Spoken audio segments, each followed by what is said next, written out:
What's going on, everybody? RJ Ochoa here from SB Nation's bloggingtheboys.com. Hope all is well wherever you are. We hope you're happy, safe, healthy, and that you are somehow still up and at 'em with us. We are live for our Dallas Cowboys post-game show here on the Blogging the Boys YouTube channel. Please subscribe here to the Blogging the Boys YouTube channel.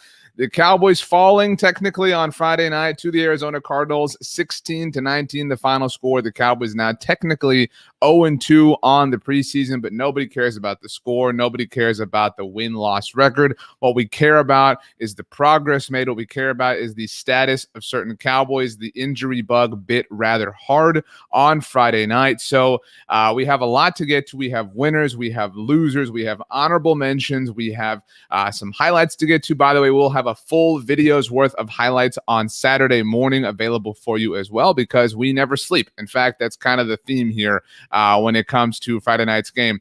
Let's start off here with some comments. Christopher Lopez says, I think the offense played better in the third quarter. I agree. Things did kind of get together. Romeo agrees. His offense did wake up in the second half. George just coming at just CB Nishan right. Just wants to talk about Nishan.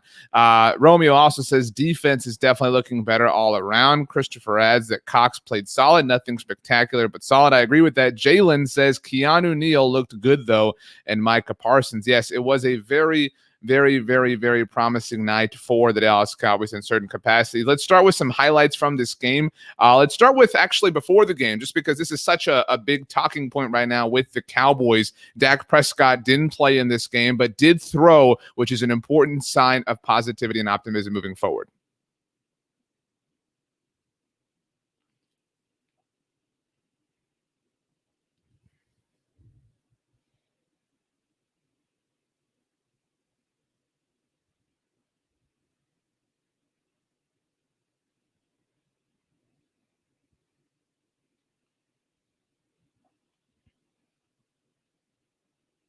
Great to see Dak looking good, looking promising. We like that very much. But let's talk about this game in particular now that we got that out of the way. The big play, I think, we talked last week when we had our post-game show here. We do these after every Dallas Cowboys game, by the way. We do also podcast these for you if you prefer to listen to them. Maybe you're on the go. By the way, this week, the Blogging the Boys podcast network surpassed 1 million downloads on the year that is 2021. So thank you to all of you who listen to us. If you haven't yet, please subscribe to the Blogging the Boys podcast network and leave a rating and write a review. But the first thing tonight, a very important thing, Keanu Neal got the party started. The Cowboys now have turnovers from both Micah Parsons and Keanu Neal on the board in the preseason.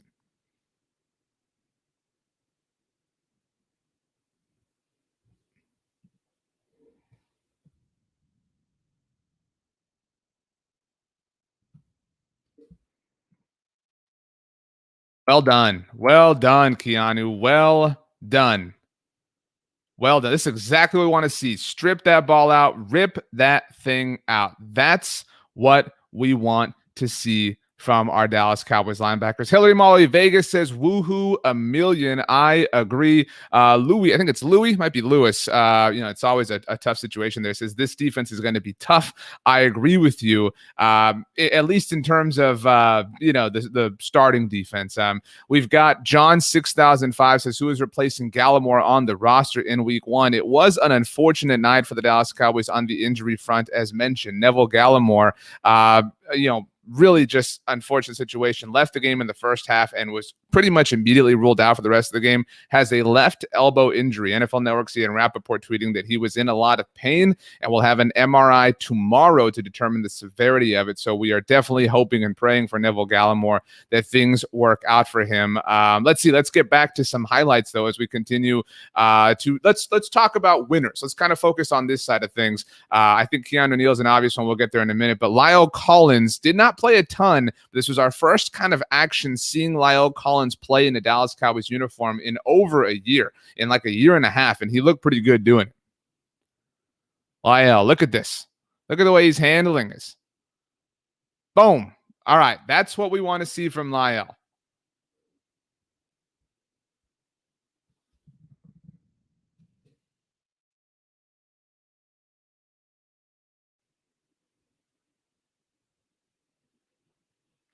We are talking winners and losers from Friday night's preseason game for the Cowboys against the Arizona Cardinals. If you have a winner you want to discuss, go ahead and let us know in the comments, whether you're watching on our YouTube page or on our Facebook page.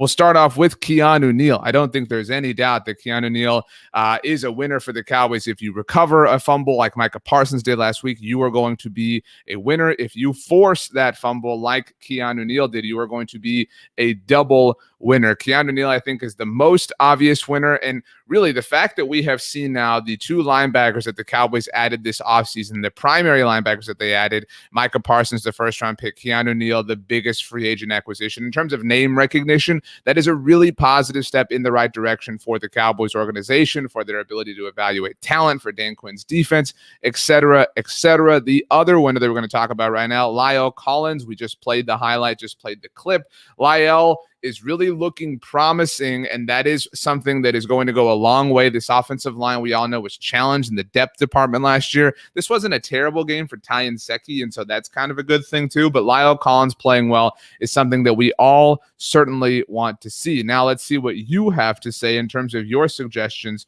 for winners. DeLunatic says Dorance Armstrong. He is quietly having a solid preseason in camp. And you know what, DeLunatic? I agree. Dorance Armstrong, I am writing about this while we are having our conversation. This article will be up at bloggingtheboys.com on Saturday morning. And my 5 winners, I do have Dorance Armstrong in the mix, which will make Jerry Jones very happy. We know that he loves Dorance Armstrong. Had 2 sacks on the night in the first half, albeit, and almost had an insane tipped interception that he almost came down with. Dorance Armstrong really coming along. Really, we've been waiting for this for a long time. Nice to see that progress being made. Dorance Armstrong, definitely a winner tonight. Let's see who else you have as winners. We've got a lot of love for Ben DiNucci. Romeo Plata says DiNucci had a pretty solid game tonight. Let's see here. I know we had some other comments for DiNucci. Kevin Clark says the Nooch. Jalen says winner Ben DiNucci. And you know what?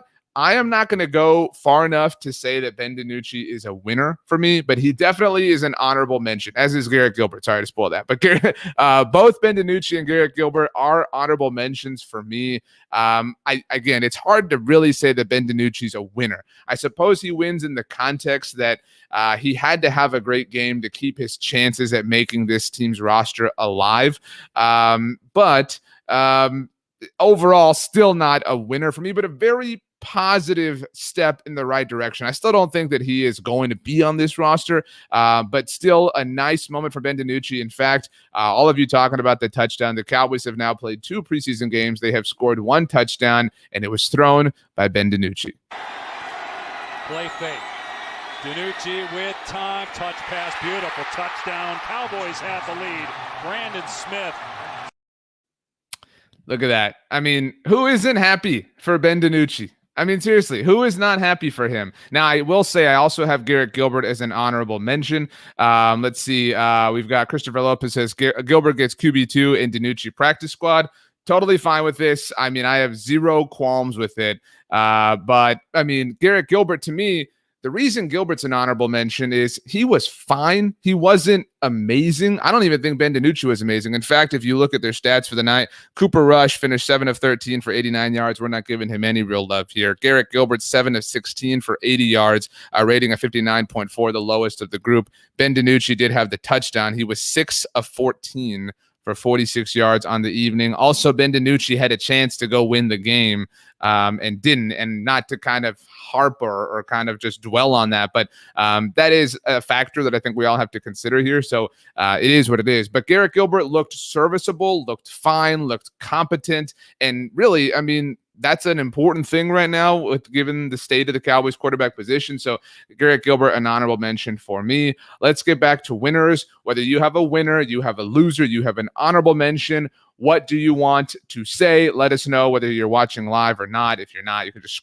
shout it out loud wherever you are. But we talked about as winners Keanu Neal, La'el Collins, and Dorance Armstrong. Another winner for me, Jabril Cox. Jabril Cox, we've been waiting for a long time. All right, we've been waiting forever to see this dude pop. We've seen a billion training camp highlights. We've had a lot of fun talking about different players. Micah Parsons has captivated our attention, obviously, at the linebacker position. I thought Leighton Vander Esch played okay tonight. He had a great open field tackle early on. Jalen Smith, people are going to say things, but I really thought that Jabril Cox played well. He popped, he flashed, he was, in the backfield. He was moving side to side. We saw some of the coverage skills that made him obviously the draft pick that the Cowboys took in the 4th round. I thought overall it was a solid step in the right direction for Jabril Cox. And given that we hadn't seen any of that to this point, I think that really puts him in the winners category. It's so hard for Jabril Cox, as we've talked about several times here on our shows and on our podcasts. It's so hard for him to flash because there are so many players at that spot. It's so hard for Jabril Cox to get opportunities because everything is going to Micah, to Jalen, to Leighton. There's a lot of linebackers, to Keanu, Neal. The Lunatic says Jay Cox is showing that knowledge and flow to the ball. Hillary says Jabril Cox will be a good player. Totally agree. Jabril Cox, great moment. But let's keep going. Our final winner. All right, our 4 winners so far. We're going to get to losers, and I think you all are going to feel very passionate about one in particular. We want to be as kind as possible here, but we've got Keanu Neal, we've got Lyle Collins, Dorrance Armstrong, and now Jabril Cox as winners. Look, I'm in an optimistic mood. I've had 3 root beers tonight. I don't have a problem saying it. Hunter Niswander. All right, Hunter Niswander is a winner to me. I know you're going to roll your eyes and say, like, are you serious? Hunter Niswander is also competing for a roster spot on the Cowboys and had a rough showing last week in the Pro Football Hall of Fame game. You're all mentioning Deshaun Wright. No, again, not to spoil it, but we do have honorable mentions to get to. Hunter was perfect tonight. He was perfect. He did not miss a single kick. That's a hard thing to do in the NFL. And so the fact that he's doing this as a punter is impressive to me. Doesn't mean he's going to be the kicker of the Dallas Cowboys. No, but I think he deserves some love. So congratulations to Hunter Niswander, our winner here tonight. So let's get to our losers. So we've talked about winners. Kevin Clark, by the way, says no eye rolls for Niswander. Appreciate it, Kevin Clark. So let's start with your top loser. Your number 1 loser. I wish we had a nicer way to put this, but we don't. And loser doesn't mean that they are personally losers. It just means that their stock fell, their stock was lowered, their stock lost as a result of the preseason game tonight, Friday night, on the road against the Arizona Cardinals. The last road game for the Cowboys, by the way, until they go to face the Tampa Bay Buccaneers in week 1. Kevin is the first to say it on our Facebook feed. Connor Williams. Andre says loser. Connor Williams. Manny. Connor Williams at center. And I think that's the important thing to specify. This is very obvious. Connor Williams at center is not going to work. All right. I don't have a problem ultimately that the Cowboys went down this path, that they tried to explore what Connor Williams could offer as a center, that they wanted to see. Maybe let's play a little bit of Connor this evening. It was not good, as you can see. Boom. This looks like when I'm on the fringe on the golf course and I just duff my shot and it goes 2 yards. These are not great moments for Connor Williams, and so that is concerning. All right. DFW AV Geek 521, a mouthful for me, says, oh yeah, definitely Connor Williams. Now Travis Bush says, call up Jumbo Joe. Joe Looney retired, as far as we're all aware of. Now, here's the thing. The Reaper, let's be careful here, because this is a later show. So, didn't Connor McGovern play center in college? Why don't we try it? So I don't understand this. And I'm not trying to knock the Cowboys for this, because I am in favor of exploration in the name of getting the best assembly of offensive linemen that you can. If Connor McGovern at left guard and Connor Williams at center is a better overall 5 than Connor Williams at left guard and Tyler Biadasz at center, then okay, I can understand it. Like, the thought of that makes sense to me. And I can see, if you and I, if we're having some root beers, I got another one here. It's like I said, it's late. We got to stay up. We're having a good time. We're having a couple Whataburgers, and you say, man, you know what? I think we should try this. Okay, cool. I'm with you. Let's try that. But the results are what they are at this point. This might be the thing that I feel the most passionate about after this game. The thing that I am most confident in is that Connor Williams at center is not a viable option for this team. Why is he starting ahead of Tyler Biadasz at center? That's a hard question to logically answer. I suppose you could say that the answer is that the Cowboys want to see what it offers. Now, there's a great point here. Let's see here. I'm looking for this. I saw this a moment ago. Where is it? Here we go. The Lunatic says, how can you evaluate players when you have a bad snap play? That's a great point. This whole purpose, the reason we're up so late is because Cliff Kingsbury and Mike McCarthy wanted to practice every nitty-gritty little detail, like calling timeouts and icing kickers, even in the preseason. But if you're going to treat things that seriously and you want to get a proper evaluation of different players, yeah, you kind of have to have good center play. You kind of have to have good quarterback play. That's a reason why we talked about playing Ben DiNucci being something that wasn't necessarily going to work out for you long term. Now, Ben DiNucci played well tonight, and that's fine.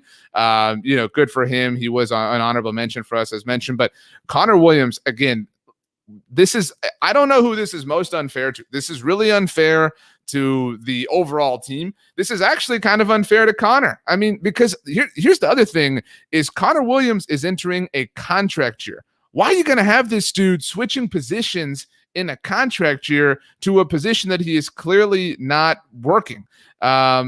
Or not prospering at. Let's see here. Hillary Mallory Vegas says, I've had so many questions about their decisions about the offensive line since last year, but I don't know anything about coaching.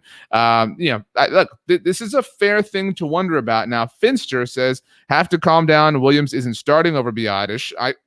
At this point, I don't know how anyone could see that would be a good idea. Not that you're saying that. They're seeing what he can do. So far, he can't do it. And you know what? Hopefully the results from tonight's game, from Friday night's game, are, something that steer the Cowboys in the direction of saying, we saw it, we didn't like it, we're not going to do it again. That's ultimately what I think all of our collective point is that the Cowboys need to say enough is enough. Let's go back to Connor Williams at left guard. And if they don't have confidence or enough confidence in Tyler Biadasz, just say that. Don't try to work this out and treat us like we don't know. James Newton says, try McGovern at center. It's Connor McGovern's third year. You got to play him somewhere, at this point. He's a third-round pick, and he's not contributing to your team. So you really have to figure something out. Now, let's see here. Rob says, I really think they just want to get Williams snaps because they need a backup. And that's fine, too. I understand that, wanting to have a backup center. But you know what? You're now compromising Connor Williams, the left guard. Andre says swing tackle still a huge problem too. Yeah. I mean, this was not, last week I definitely felt worse than I do in this initial moment about Ty and Seki. But it is definitely still something that is needing to be addressed. So that is our first loser of the night. Second loser, Rico Dowdle. And really the only reason for this is he had a fumble. I mean, if you have a fumble, if you turn the ball over, you're going to be on the losers list. So that one's pretty quick and easy to get through. Third loser. We're still talking about losers here on our postgame show. If you're a late arrival, welcome. We're Blogging the Boys, the best Dallas Cowboys website on the internet. This is our YouTube channel. Please subscribe. We love you. Seriously, we really love you. But third loser of the night, Travis Bush, the first to get there, said I did pronounce their name correctly. Thank you very much. I'm awesome at pronouncing names. It's Kelvin Joseph for me. Kelvin Joseph. And I almost put Kelvin Joseph in honorable mentions because I didn't feel passionate about making Kelvin Joseph a loser. Got beat by Christian Kirk. A lot of people thought it was a push off. But the reason that Kelvin ultimately falls into the loser category for me, and loser is such a harsh word, right? I feel harsh saying it every time that we do here. But all this week, all the storylines were about how Kelvin Joseph could become a starter. And I don't know exactly whether you're watching or listening, watch this game, whether you watched the NFL Network broadcast and caught the Cardinals version, or whether you watched the Cowboys home broadcast, which was great.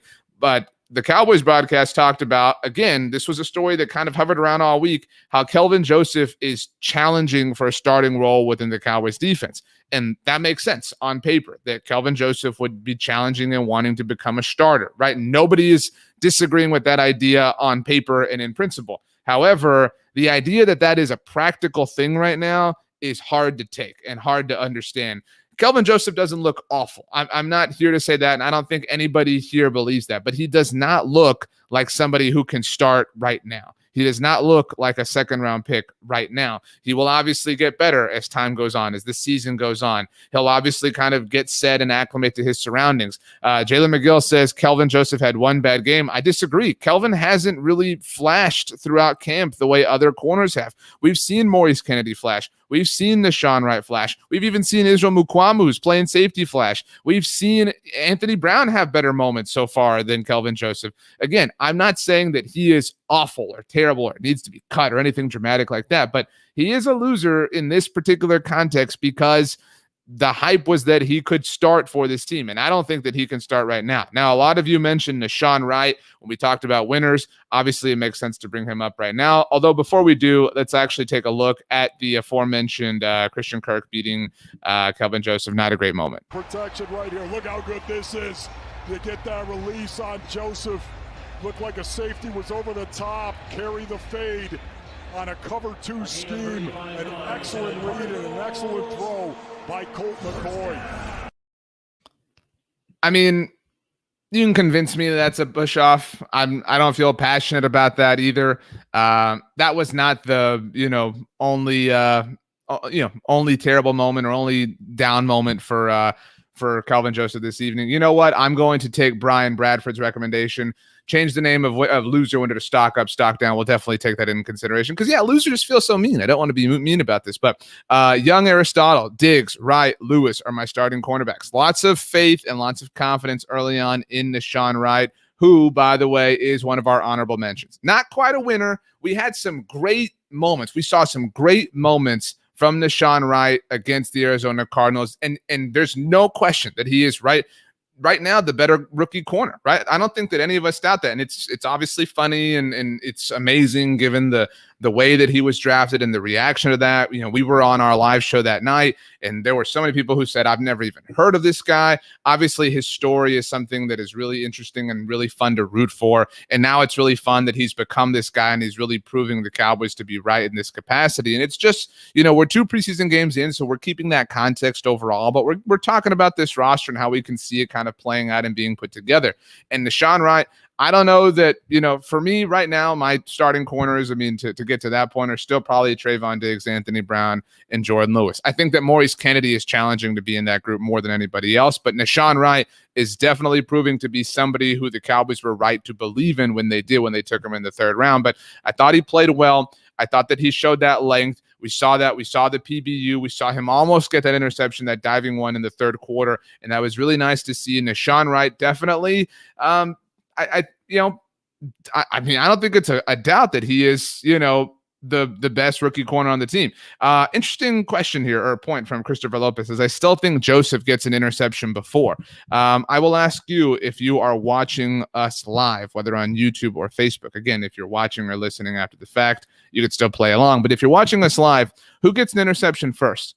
And we'll allow this to be preseason or regular season. So it doesn't have to be, right now, but ultimately, who gets their hands on a football first in any game, preseason or regular season game? We're talking about Kelvin Joseph versus Nishawn Wright. Just the 2 of them. Which one? Because I think the answer is Nishawn Wright. I ultimately believe that myself. I think Kelvin might get more opportunities just by virtue of draft stock. In the NFL, so much can be determined by draft stock and contracts and things like that. Lots of you say Joseph, and just about everybody says Joseph.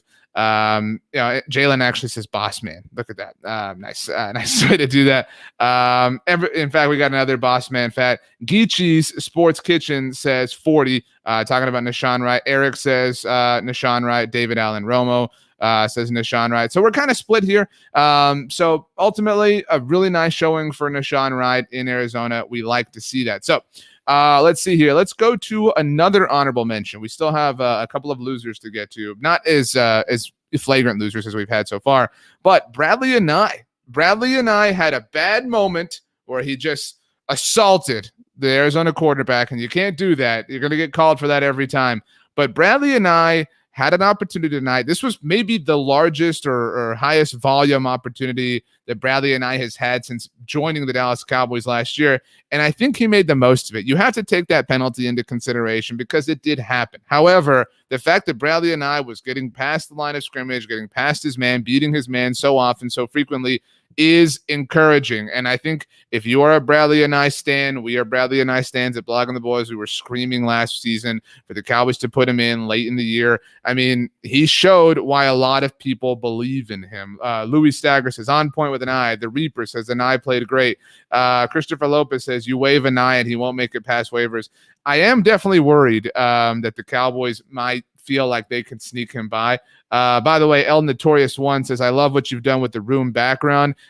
If you have watched several of our videos here at Blogging the Boys on our YouTube channel, you know that this space to my right, I think it's your left, was empty. Don't worry, the wife got on me. We got it fixed. Everything's all good now. But so appreciate you you noticing that. Carlos says, love to see the aggression from an eye.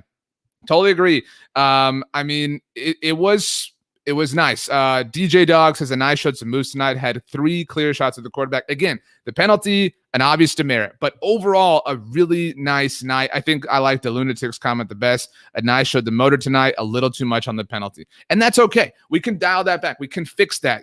You can fix penalty issues. You can fix things like that. You can adjust those things. What you can adjust is a lack of motor, is a lack of athleticism. Bradley and I checks all of the boxes in all of the right ways. We can work on the penalty, but because that penalty's there, it does hinder him from joining the winners category. So, hey, that's why we invented the honorable mentions categories. We can sneak these guys in. Similarly, I thought, Bradley and I played really well. Dorrance Armstrong played really well. We already talked about them. Rondell Carter. I thought Rondell Carter had a great game overall. I mean, seriously, Rondell Carter, not from start to finish, but the second half was really kind of Rondell. So late first half too. I mean, really just kind of showed himself. This was really the night of for the Dukes of JMU, obviously. But I mean, Rondell Carter got after the quarterback, and I mean, I don't know that we're all talking about here. Andre now says it would be a huge mistake to cut an eye, and maybe an eye doesn't get cut. Maybe he's part of the 53-man roster. I don't know that we can say the same confidently for Rondell Carter. Now, I agree with Manny. Too many costly penalties. And that's another point. That's why he's only an honorable mention. And Baru Wedding says Carter was good last week too. The Reaper says Carter is getting better. Yeah, these are positive steps in the right direction. And that's an important thing. I mean, the fact that the Cowboys are playing this extra preseason game obviously is arduous and adds to the toll of it all, but it gives us the opportunity to see players like this, players further down the roster. And I do think that Rondell Carter showed up. Now, we didn't include him in any winners or honorable mentions, but I do want to talk about Osa Odighizuwa, who played well, definitely played well down the stretch near the end of this game. DJ Dog 31 says Osa Odighizuwa is going to be special. This was a really promising game for a lot of rookies on the team. Really didn't see much from CeeDee Lamb.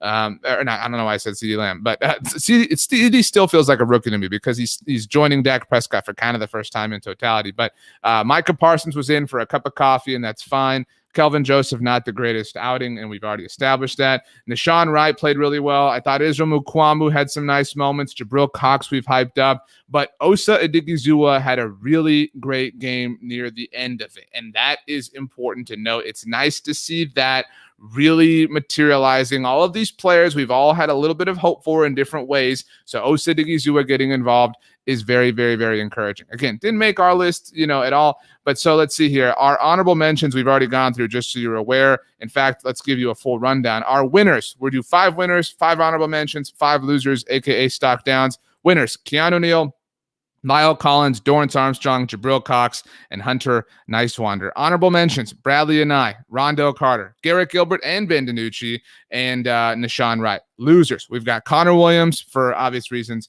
Rico Dowdle because he fumbled the ball, Kelvin Joseph, again, we established that not a great night for him. Another loser, drops. This was a heavy drop day, drop evening, drop game for the Cowboys. What are you doing? I mean, and I know it's not – Michael Gallup had a drop early on. It's not like it's just, your Reggie Davises or whatever dropping passes. I mean, it's not concerning, but it's like, what's going on? That's the point where I'm at. My attention is up on this subject. Why are there drops happening here? We don't want to see this, and that's something that we want to nip in the bud right away. Young Aristotle says, who do you think fills out the roster at wide receiver? Let's play this game. Everybody who's watching, Young Aristotle has inspired us. Young Aristotle says, I've got Wilson at 4, talking about Cedric Wilson, obviously, probably Brown at 5. No clue who our 6 would be if we take 6. So we have established that the top 3 wide receivers are the aforementioned CeeDee Lamb, Michael Gallup, and Amari Cooper. Great. We all agree. Number 4, Cedric Wilson. Again, totally agree. Number 5, Noah Brown. I don't know if you, the viewer, the listener, agree with me, but the moment the Cowboys drafted Simi Fehoko, it felt like Noah Brown wasn't going to make this team. I'm glad to be proven wrong in that capacity. Noah Brown has had a great training camp and really, I think, established himself as one of the 5 receivers on this team. I don't know. I saw our friend Dave Hellman from DallasCowboys.com tweeted this point out, and I agree with it. We like to say this a lot. Like, I think we say this every year. You can't cut so-and-so because they're not going to make it through. They're going to get claimed. Everybody's going to want to claim that guy. And that's generally not that true. But I think that is definitely true in the case of Simi Fehoko. I thought something very interesting last week during the Hall of Fame game when Joe Buck and Troy Aikman were interviewing all of the class members for the Hall of Fame class, and they spoke to John Lynch, who's obviously a Hall of Famer now, but the general manager of the San Francisco 49ers. He talked about Simi Fehoko and how they were specifically interested in him. So we literally know that another NFL team was interested in him. So I think it's more fair to be alert in that way than it usually is my point. So I think you have to keep Simi Fehoko, which is why I agree with Andre. Fehoko will be wide receiver 6. The Reaper says Turner is my 6, talking about Malik Turner. And that's what it comes down to. Christopher Lopez hits it right here. Malik or Simi Fehoko are going to be that 6th one. Andre says Fehoko will definitely be claimed. I mean, you're going to have to carry 6. And that's why, we've got a comment here that from Skeptical Fan that is not too kind to Ben DiNucci. Ben DiNucci had a nice night. Ben DiNucci's not the guy to bag on tonight. Ben DiNucci was an easy target after the Hall of Fame game, but Ben DiNucci played moderately well against the Cardinals and deserves a little bit of attaboys. But that being said, he's not going to be on this roster. And last year the Cowboys carry 3 quarterbacks, and I think it only makes sense to carry 2, right? I mean, it's Dak, it's Garrett, Gilbert. You don't need to waste our time with anything else here. So there's an extra roster spot for us. If we can carry 6 wide receivers, I think it's Noah Brown and Simi Fehoko there at the end. Your bottom 3, because we know the top 3 are Cedric Wilson, Noah Brown, Simi Fehoko. Manny with another great point. If we don't carry a fullback, Simi makes it and we carry an extra receiver. That's another one. Skeptical Fan says he's a project. Yeah, I mean, you really, if you're the Cowboys, want to hold on to him because we've talked about several times the future of this team at wide receivers a little bit in flux. What's it going to look like in 2022? It's going to be CeeDee Lamb and either Michael Gallup or Amari Cooper, who's going to be that 3rd component. You're going to bring Cedric Wilson back. Is Simi Fehoko going to evolve, so on and so forth. But that's a 2022 issue,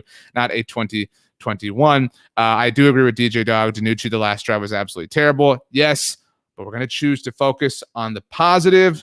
DiNucci had a nice moment. Look, I agree with Chris. DiNucci also had horrible blocking, by the way. Dallas fan says I agree. Chris says DiNucci is not good. Sidearm is not going to cut it, and he should have had an interception on the last drive. Yeah, I mean, the very first play with Ben DiNucci, we were all gassed up, right? Like, here he is, chance to go win the game. Very first play is almost an interception, and that is kind of the Ben DiNucci way. I want to be clear in case anybody doesn't understand this. The Ben DiNucci's awesome thing is a fun meme right now. So just so we're on the same page, it's a fun meme. He's fun to root for, but yeah, I mean, we all agree that he is not going to be on this roster, but we have to fix the drops issue. It was not a good night for the Cowboys in that capacity. So that is our 4th loser. Final loser is health. Tonight sucked from a health perspective. It was very, very, very not good. We already mentioned Neville Gallimore. We've got here a summary of the injuries. Neville Gallimore has the elbow issue. Sean McEwen went out with the ankle. Ty Nsekhe, the knee. Anthony Hines, the shoulder. And even Malik Turner got hurt with the foot issue.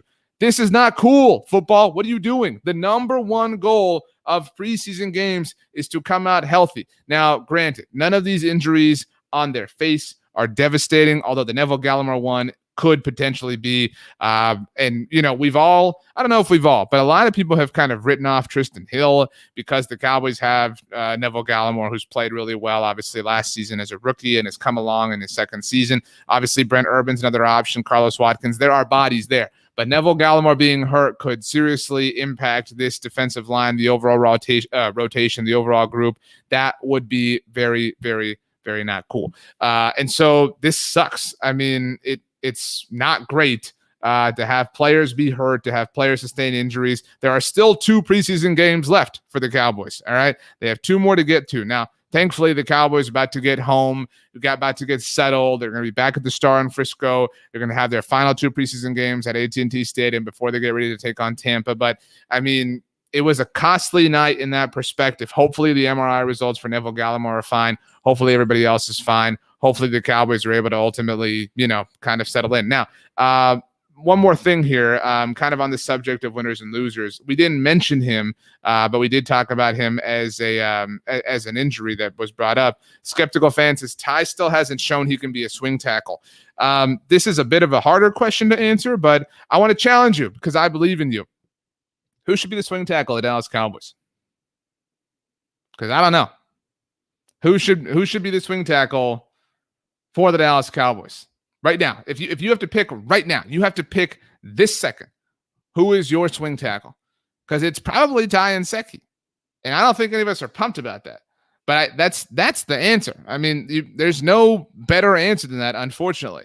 I mean, if you have one, I'm all ears. Now, Young Aristotle says Steeler Knight, and those are options. And Dallas fan, I think, puts it the best way. Says honestly, it's crazy, but it's Terrence Steele. Now, this is a fair answer to, although you guys are cheating, John 6005 and David Smith both say Zach Martin. Yes, that's true, although Mike McCarthy would tell you that that's playing fantasy football, and you can't do that. DJ Dog says Steele is my swing tackle. That's crazy, honestly, that Terrence Steele, and all credit in the world to Terrence Steele, but that is crazy that right now we are at a place where, and when I say Ty Nsekhe is the answer, that's what the Cowboys will do. The Cowboys will prioritize Ty Nsekhe to be the swing tackle. That's where my answer is coming from. But I agree with you. It should be Terrence Steele at this point. And that's a little disconcerting, right? I mean, and look, I don't think that this is something we can blame the Cowboys for or point fingers at. I mean, they went out, they got an established veteran in Ty Nsekhe with the hope and the understanding that he would be that guy, and he just hasn't been that guy. And that's frustrating. But obviously, I think Terrence Steele is a unique player in that he's an undrafted free agent, or was an undrafted free agent last year, and already has an enormous amount of NFL experience. That's a really rare thing for a tackle. Not that ultimately makes him amazing or anything like that, but it's a better reality than most, to Dallas fans' points, as Steele has improved, though. I agree. I mean, it's troubling. And I think that right now we're kind of assessing how we feel about this team. And I'll pivot to this question. My question is actually asking you for a question. What questions do you still have about this team? We're now halfway through the preseason. What questions, what concerns do you still have? Because for me, if we're power ranking, if we're putting them in order, and you're saying, what are your top concerns with the Dallas Cowboys at the moment? I'm not concerned about Dak. I'm not worried about that. Like every national show will tell you, I'm worried about swing tackle. That's where I'm most worried, because unfortunately, it is a matter of when, in all likelihood, and not if, that Tyron Smith is going to miss time. I don't think anybody realizes this. Tyron has not played a full season since 2015. Dak Prescott has never played an entire season with Tyron Smith. And granted, last year was a bit of an outlier in that sense. I mean, he's normally missing 3 or so games. And so last year was just, ultimate sadness in that sense. But so it is, you have to assume, the responsible thing, if you are building this team, is to assume that Tyron Smith is going to miss time. And so is Ty Nsekhe that guy? I mean, is Ty Nsekhe, if you have to play 3 games, with Ty Nsekhe a tackle as opposed to Tyron Smith, I mean, do you really feel good about that? In fact, we've got the schedule right here. Let's put this up. Week 7 through 12. Say you had to play, weeks 11, 12, and 13, right? So 11, 12, and 13, you've got Kansas City, Vegas on Thanksgiving, and then New Orleans on Thursday night. And that's that rough stretch where you go Thursday to Thursday. Say you had to play those 3 games. I mean, Kansas City's already tough. And so now you're doing, this stretch without Tyron Smith. And Vegas, I mean, I don't think any of us are scared of Derek Carr and John Gruden, but whatever. And then New Orleans, and I know we don't know what they're going to look like, but look at the last stretch. Look at after New Orleans. All right, say after that second Thursday game to start December, say Tyron Smith had to miss 2 weeks. I mean, the Cowboys, their final 5 games are 4 games within the division. They play 3 NFC East games in a row. They play Washington twice in 3 weeks, in weeks 14 and 16. And so you have to assume that Tyron Smith is going to miss some time. Now, I agree with DJ Dog that backup center is also up there. So really kind of depth along the offensive line. And I also think it's fair to say that just about every team in the NFL probably feels like they need depth along their offensive line. So the Cowboys aren't rare in that sense. It's not like everybody else has a ton of depth, a tackle and center and guard and et cetera. Now, a lot of you have said defensive tackle, especially as Dallas fan notes now that Gallimore is injured. Totally agree. I mean, and I don't know what the fix is there. I mean, I think a week ago, people would have said Gerald McCoy, right? Bring him back, see what he's got, whatever, blah, blah. But now he's in Vegas with the Raiders. But defensive tackle now is definitely up there. Amit Sharan says QB2 is a concern. I agree with this, but I've kind of forced myself to stop worrying about it because the Cowboys are clearly not. The Cowboys clearly feel like Garrett Gilbert is a serviceable backup, and so that's fine. Now, Alex says, I'm okay with our backup on first team. He did good. RJ, he tore Pittsburgh a good one last year. He needs more rep with the ones. O-line needs the most help. I don't put a lot of stock personally into Garrett Gilbert's game against Pittsburgh last year. And I know that that's gotten a lot of hype, and that's a huge reason why he's probably regarded the way that he is. But I mean, if you follow the NFL as a whole, Pittsburgh was really, taking on water at that point in the season. I mean, they had a lot of close calls before they ultimately lost to Washington. They were a team that was ready to be had. And I think the Cowboys were just kind of a spunky enough team to really kind of give it to them at that point in time. So I don't think that, again, I'm not trying to take away from Garrett Gilbert. I just don't think that almost win was of high quality. So, it is what it is. Skeptical fan says we didn't do squat in the draft to bolster the offensive line. And that's where I don't think you can blame the Cowboys. I mean, I get that. And they did pass on Rashawn Slater twice because they traded back from 10 to 12. But the Cowboys had defensive needs. They went after that. I don't want to say their offense or their offensive line is built on a house of cards from a health perspective, but if things get rough, it's hard. It's hard in the NFL, and that's life. And so I think our primary concern right now is depth along the offensive line and defensive tackle. And honestly, if those are the biggest concerns right now, I think we're doing all right. Like, I'm not trying to say the sky is falling. I know you're not saying that either, but I think that everything is okay. I mean, it could obviously be better, but I think everything is relatively okay, and that's exciting. I mean, we're halfway through the preseason. We're almost to the regular season. We'll see how things kind of stabilize. This was a promising game for the Cowboys in a number of ways. Like I said, Keanu Neal looked great. Lyle Collins looked great. I mean, Leighton Vander Esch looked good at times. Dorrance Armstrong's coming out. In fact, we got the Dorrance Armstrong sack here. Take a look at this. Four-man rush. You can see they're on Colt McCoy right now. That is a breakdown by the... I mean, there's a lot to be happy about. There's a lot to be positive about. And so that's a good thing. Ultimately, right now, this game against Arizona, I think it was a good 7 out of 10. It's a good 7 out of 10. And ultimately, because now the Cowboys get to get home. Now they get to reorganize, restabilize, and get ready for week 1. So we will have a highlight video available for you on the Blog of the Boys YouTube channel on Saturday morning-ish. About Saturday morning-ish. Hey, we got to sleep. And, Manchester United plays on Saturday, so I got to get up bright and early. But we will have a highlight video with all the highlights from Friday night's game against Arizona available for you. Please subscribe to the Blog of the Boys YouTube channel. We do these live streams all the time. We love them. We podcast them too. So if you're a podcast listener, please subscribe to the Blog of the Boys podcast network. So we've got our highlights package dropping on Saturday, and we will be live again next Tuesday night after the episode of Hard Knocks. We are having live recap sessions here on the YouTube channel. Several of our staffers joining us to discuss what we saw. So please make sure to join us as we discuss, them showing Ben DiNucci's amazing touchdown, because that's obviously going to happen. So great game. All right, everybody. Great game. Appreciate you staying up late. Appreciate you being here. I say this all the time, and I mean it with all of my heart. It is the sickest thing in the world to me that we get to all come together. We get to talk about our favorite team. We get to figure out things. We get to work through them together. Football season's back, and my heart is so full, and we're just so happy and so privileged that you choose to spend part of it with Blogging the Boys. It is literally our job to give you the best Dallas Cowboys content possible, and we take that very seriously. So thanks for joining us, everybody. Have a great weekend. If we don't talk to you soon enough, make sure to check out bloggingtheboys.com. We'll have a lot of analysis and recaps and discussions about the preseason game, things we want to see, and the like. And so, do me a favor and have the best weekend of all time. You know why? Because you deserve it. Thanks for joining us, everybody. See you next time.